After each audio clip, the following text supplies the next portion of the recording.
Hello guys, अस्सलाम वालेकुम and welcome to my new video. दोस्तों, जैसे जैसे हम तरक्की कर रहे हैं वैसे वैसे हमारी अक्ल ज़वाल पजीर होती जा रही है। क्यों? क्योंकि एक तरफ तो हम नशे को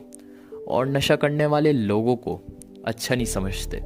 लेकिन दूसरी ही तरफ एक ख़ास किस्म के जहर को एक ब्रांड के कवर में अपनी अगली आने वाली नस्लों को खामोशी से नशे का आदी बना रहे हैं और उनकी जानों से खेल रहे हैं। जी हाँ, मैं बात कर रहा हूँ इस वक्त के या इस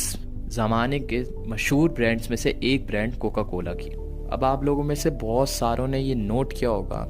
कि मुख्तलिफ अमराज में मुब्तला जितने भी मरीज़ होते हैं, जैसे कि blood pressure, heart attack, kidney के मसाइल, दांतों के मसाइल, शुगर जैसे बड़े बड़े अमराज में मुब्तला जितने भी मरीज़ होते हैं वो अपनी ज़िंदगियों को नॉर्मल करने में लगे होते हैं, लेकिन साथ ही साथ वो बेतहाशा खर्च करने पर भी मजबूर होते हैं। अब जो लोग माली तौर पर मुस्तहकम होते हैं वो कुछ हद तक सरवाइव कर जाते हैं, लेकिन जो लोग माली तौर पर मुस्तहकम नहीं होते वो अल्लाह के रहमो करम पर रह जाते हैं। मुख्तसर यह है कि तंदुरुस्ती हज़ार नेमत है। सेहत क्या होती है एक बीमार इंसान से बेहतर और कोई नहीं समझ सकता। इसमें कोई शक नहीं है कि हर मेडिसिन के कुछ ना कुछ साइड इफ़ेक्ट ज़रूर होते हैं, लेकिन सेहतमंद रहने के बावजूद आप मेडिसिन को डेली रूटीन का हिस्सा बना लें तो यह आदत आपके लिए कितनी नुकसानदेह हो सकती है। और इसी तरह कोका कोला मेडिसिन पे मबनी कॉन्सेप्ट भी कुछ इसी तरह हमारी ज़िंदगियों को नुकसान पहुंचा रहा है।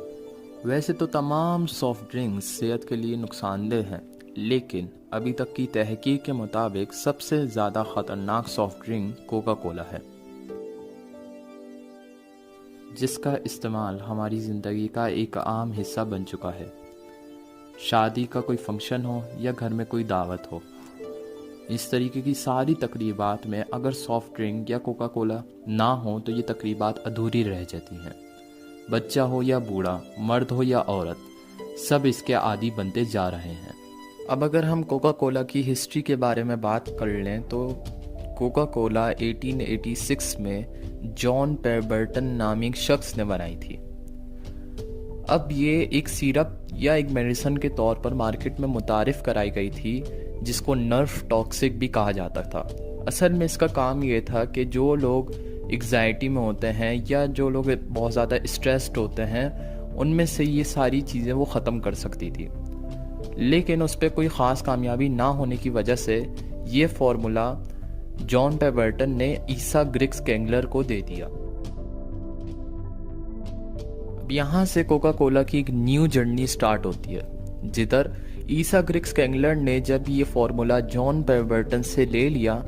तो इन्होंने उस फार्मूला सिरप या मेडिसिन में सोडा मिलाकर मार्केट में इसका एक न्यू वर्जन मुतारिफ कराया,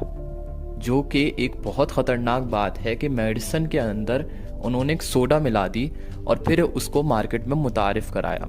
लेकिन लोगों को ये इतना पसंद आया या इतना मकबूल हो गई ये चीज़ कि पूरी यूरोप समेत पूरी दुनिया में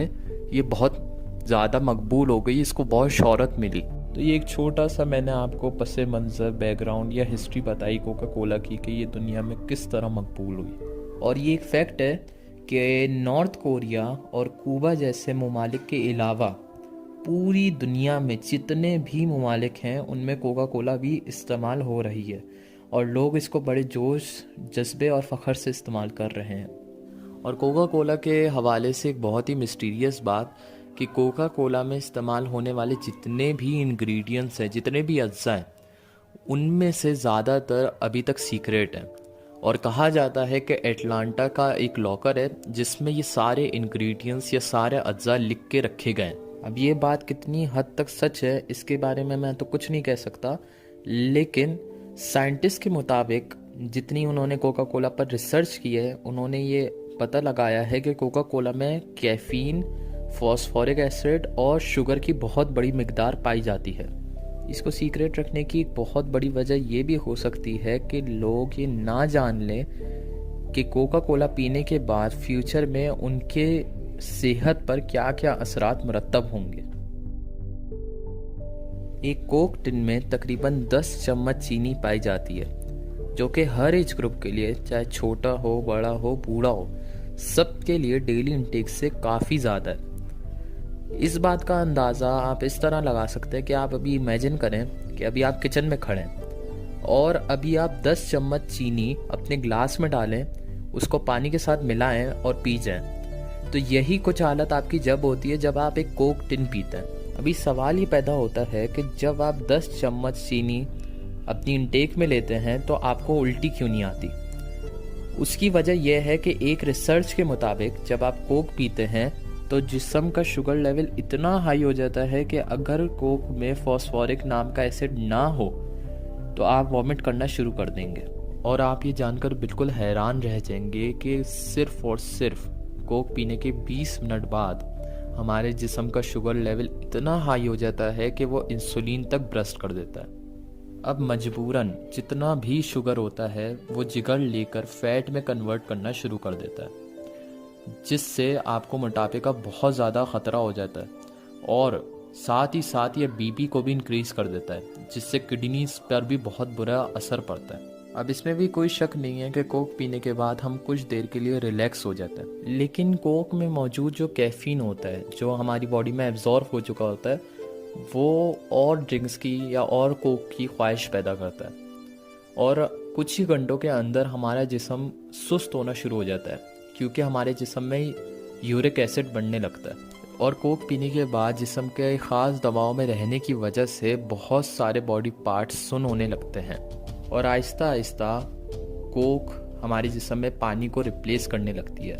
यानी हमारे जिस्म में पानी की कमी होने लगती है। और जब आखिर में जब आप कोक पीने के बाद यूरिन पास करते हैं तो उसमें जिंक और कैल्शियम की बहुत बड़ी मिकदार पाई जाती है। और मैं यहाँ पे बताता चलूँ कि हमारी हड्डियों में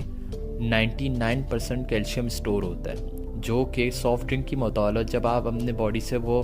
खारिज कर देते हैं तो फिर हमारी हड्डियाँ कमज़ोर होने लगती हैं और हम वक्त से पहले बहुत ज़्यादा कमज़ोर होने लगते हैं। तो उम्मीद है आपको ये रिसर्च समझ आई होगी कि कैसे कोक पीने के बाद आपके जिस्म में ख़तरनाक असरात मुरतब होते हैं। मुख्तसर यह है कि इस तरीके के मशरूब हमें वक्ती तौर पर खुशी देते हैं, हमें रिलैक्स फील कराते हैं, लेकिन उम्र भर के लिए ये हमें बहुत बड़े बड़े नुकसान दे जाते हैं।